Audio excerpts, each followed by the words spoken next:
سبيل الدموع. السلام علیکم ورحمۃ اللہ وبرکاتہ. ہمارے ڈیئر سسٹرز، بڑے بزرگ فرماتے ہیں کہ ہمیں نیک لوگوں کی صحبت میں بیٹھنا چاہیے. یعنی جو انسان جن لوگوں کے ساتھ اٹھتا ہے یا بیٹھتا ہے، جن لوگوں کے ساتھ کھاتا پیتا ہے، جن لوگوں کے ساتھ رہتا ہے، تو ان لوگوں کا اس انسان پر بہت زیادہ اثر پڑتا ہے. تو ہمارے سسٹرز، بزرگ فرماتے ہیں کہ خربوزے کو دیکھ کر خربوزہ رنگ پکڑتا ہے. اور ایک انگلش میں بہت اچھی کوٹیشن ہے، "A man is known by the company he keeps." کہ انسان کا پتہ ان سے چلتا ہے کہ جس لوگوں کے ساتھ وہ اٹھتا بیٹھتا ہے، جن لوگوں کی وہ صحبت اختیار کرتا ہے. تو ہمارے سسٹرز، یہاں پر یہ بتایا گیا ہے کہ اگر آپ نیک لوگوں کے ساتھ بیٹھو گے تو آپ نیک لوگ بنو گے، اگر آپ برے لوگوں کے ساتھ بیٹھو گے تو آپ برے بنو گے. تو ایک مولانا صاحب ایک واقعہ بیان فرما رہے تھے کہ ایک آدمی تھا، کوچوان، تانگا چلاتا تھا. ایک آدمی آیا اس کے ساتھ اس کے سفر کرنے کے لیے، یعنی اس کے تانگے میں بیٹھا. اس کے بعد بریف کیس تھا، اس کے اندر تھے پیسے، تقریباً 1,00,000 روپے.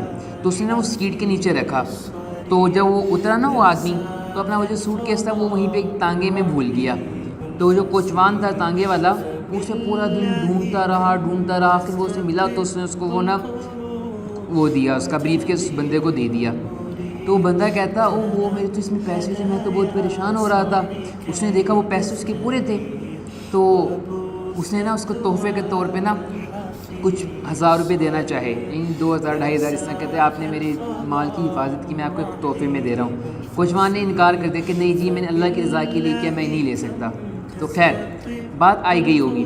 کچھ عرصہ گزرا تو وہی آدمی 1,00,000 روپے والا، وہ دیکھتا ہے کہ وہ تانگے والا کوچوان کو نا کچھ لوگ نا مسجد کے باہر مار رہے تھے. وہ آتا ہے، بندہ اسے ہٹاتا ہے، اوے چھوڑو اس کو، کیوں مار رہے ہو تم؟ اس نے کہا جی یہ نا جتیاں اٹھاتے ہوئے پکڑا گیا ہے. کہتے میں تمہاری گردن اڑا دوں گا، ایسے بہتان اس بندے پہ نہ لگاؤ. یہ تو اتنا نیک شریف بندہ ہے کہ 1,00,000 روپے میرے گم ہو گئے، جس نے ایک روپیہ اس کو نہیں لگایا تھا، ہاتھ نہیں لگایا. تو جب میں نے اس کو تحفہ دیا اس نے تب بھی نہیں لیا. تو آج تم کیا کہہ رہے ہو کہ مسجد کے باہر مسجد سے جوتیاں اٹھا رہا ہے یہ؟ تو اس کوچوان نے کہا کہ بھائی جان آپ اپنی جگہ ٹھیک کہہ رہی ہیں، یہ لوگ اپنی جگہ ٹھیک کہہ رہی ہیں. تو اس نے کہا، کوچوان نے کہتے، پھر اس نے کہا آدمی نے کہ یار یہ کیا بات، تم تو اس وقت انکار کر دی تمہاری جوتیاں. اس نے کہا کوچوان نے کہ حضرت جب آپ کے پیسے گم ہوئے تھے نا، اس ٹائم میں نیک لوگوں کی صحبت میں بیٹھتا تھا، میرے اوپر نیک لوگوں کا اثر تھا مجھ پہ. آج جو میں جوتیاں اٹھاتے ہوئے پکڑا گیا ہوں، آج میں برے لوگوں کی صحبت میں بیٹھتا ہوں، تو انہی کی صحبت کا مجھ پہ اثر ہوا ہے. تو ہماری سسٹرز، ہمیں چاہیے کہ ہم نیک لوگوں کی صحبت میں بیٹھا کریں، ان لوگوں کے ساتھ اٹھا بیٹھا کریں. جب ہم نیک لوگوں کے ساتھ بیٹھیں گے تو ان کی صفات، ان کی خصوصیات ہمارے اندر پیدا ہوتی ہیں. تو ہماری سسٹرز دیکھیں، ایک بہت مشہور ہے نا ایک مثال، کہ جب انسان خوشبو کی دکان پہ جاتا ہے، صرف لگاتا نہیں ہے، صرف جاتا ہے، تو اس کے جسم میں کچھ نہ کچھ خوشبو آ جاتی ہے. اور ایک انسان بھٹی، یہ لوہار کی دکان میں جاتا ہے، بھٹی والی جہاں پہ ہوتی ہے، بھٹی جل رہی ہوتی ہے، تو چاہے وہ کام نہ کرے لیکن کچھ نہ کچھ دھواں اس کے کپڑوں پہ لگ ہی جاتا ہے. تو ہماری سسٹر یہی مثال ہے اس لوگوں کی کہ چاہے انسان نیک ہے، اگر وہ برے لوگوں کی صحبت میں بیٹھے گا تو ان قریب وہ انسان برا بن جائے گا. اور اگر ایک انسان برا ہے اعمال میں، تو وہ اچھے اعمال والے نیک لوگوں کے ساتھ بیٹھے گا تو ان قریب وہ اچھے اعمال میں نیک عمل کرنے میں لگ جائے گا. تو ہمارے سسٹرز، تو یہاں پہ یہ بتایا گیا. اچھا اب ہم نے یہ تو بات کر لی کہ نیک لوگوں کی صحبت میں بیٹھنا ہے، تو نیک لوگ ہوتے کون سے ہیں؟ یہ بھی تو ایک موسٹ امپورٹنٹ تھنگ ہے نا. تو اللہ تعالیٰ کا قرآن پاک میں ارشاد فرماتا ہے کہ نیک لوگ وہ ہیں جو اللہ کی راہ میں خرچ کرتے ہیں. یعنی اللہ نے جو ان کو مال دیا ہے، چاہے وہ تھوڑا ہے چاہے وہ زیادہ ہے، اٹ ڈزنٹ میٹر کہ جی میرے پاس تو 1,000 روپے مجھے ملتے ہیں، اب میرے اتنے اخراجات ہیں تو میں اللہ کی راہ میں کیا دوں. تو میڈم سسٹر، اگر آپ کو 10 روپے بھی ملتے ہیں نا، اگر آپ اس میں ایک آنا یعنی 1 روپیہ اس کا بھی ہاف کر لو نا، وہ آپ اللہ کی راہ میں دو، اللہ اس کو بھی قبول فرمائیں گے. یہ ڈیپینڈنگ کرتا ہے کہ آپ کو 1,000 روپے ملا، آپ 1,000 روپے دے دو. نہیں، آپ کی دوسری بھی تو معاملات ہیں، اپنی زندگی ہے نا، آپ کے گھر والے بھی ہیں، آپ خود ہو، آپ کے اور اخراجات ہیں، تو اللہ کی راہ میں دو. جو آپ کے پاس اضافی پیسے ہوں وہ اللہ کی راہ میں دے دو. ایک یہ چیز کیا کہ نیک لوگ کی صفات کیا ہے کہ وہ اللہ کی راہ میں مال خرچ کرتے ہیں. اور دوسری صرف یہ کہ وہ اللہ سے توبہ کرتے ہیں. اگر کبھی کوئی گناہ ہو جائے تب بھی وہ اللہ سے توبہ استغفار کرتے ہیں. اور چاہے کوئی گناہ ہوا بھی نہ ہو، اگر کوئی گناہ انہوں نے کیا بھی نہ ہو، وہ پھر بھی اللہ کے حضور توبہ کرتے ہیں کہ اللہ مجھے معاف فرما دے.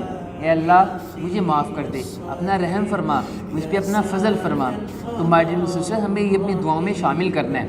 ہم جب بھی ایسے بیٹھے ہوئے، لازمی نہیں کہ نماز ٹائم ایسے ہی کہ اللہ مجھے معاف فرما دے، مجھ سے راضی ہو جا، تو اللہ تعالیٰ کے نیک بندوں کی صفات ہیں۔ اور تیسری چیز جو اللہ تعالیٰ کا قرآن پاک ارشاد فرماتا ہے وہ ہے کہ وہ اللہ کے عبادت گزار بندے ہوتے ہیں، عبادت کرنے والے ہوتے ہیں۔ تو میرے سسٹر، اب ہمارا اسلام صرف ہمیں یہ نہیں کہتا کہ نماز پڑھ لی، 5 وقت کی نماز 5 ٹائم میں ہوتی ہے، ٹھیک ہے جی، رمضان کے روزے، حج ایک خصوص میں، اس میں زکوٰۃ ایک خصوص ایام میں دینی پڑتی ہے۔ تو میرے سسٹر، یہ تو عبادات ہیں۔ ہمارا جو 24 گھنٹے کی ہماری زندگی ہے وہ عبادت میں کیسے بدل جائے؟ ہم نے اس کو اپنے اس میں ڈھالنا ہے۔ تو یہی نہیں، نماز بھی ہم نے پڑھنی ہے، ذکر و تسبیحات، قرآن پاک کی تلاوت، حج، زکوٰۃ، رمضان کے روزے، ہم نے سب کچھ کرنا ہے۔ لیکن اس کے ساتھ ساتھ ہم نے ان چیزوں میں فوکس کرنا ہے کہ جب ہم عبادت میں ہوتے ہیں نا، عبادت میں ہم تمام برے کاموں سے بچتے ہیں۔ تو یہی ہے اصول کہ آپ اپنی زندگی کو بھی ایسی بناؤ کہ آپ گناہوں سے بچو۔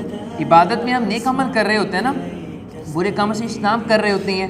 تو یہی مثال ہم نے اپنی لائف پہ اپلائی کرنی ہے کہ دیکھیں، جو ہماری 24 گھنٹے کی زندگی ہے وہ ہماری ہر وقت ایسی ہو کہ جیسے ہم نیکیاں کما رہے ہیں، اللہ کی عبادت میں لگے ہوئے ہیں، تو وہ ہم گناہوں سے بچ رہے ہیں۔ اب دیکھیں، ایک بندہ کاروبار کر رہا ہے، یعنی اپنا کوئی کپڑے کی اگر کسی کا دکان ہے، کام ہے، تو وہ بسم اللہ پڑھ کے اپنی دکان اوپن کرتا ہے، بسم اللہ پڑھ کے جب کوئی گاہک آتا ہے، بسم اللہ پڑھ کے وہ اس کا کپڑا ناپنا شروع کرتا ہے، اسے ڈیلنگ کرتا ہے۔ تو یہ عمل اس بندے کا عبادت میں لکھا جا رہا ہے۔ لازمی نہیں کہ جب آپ مسجد میں آپ نے نماز پڑھی ہی عبادت ہے۔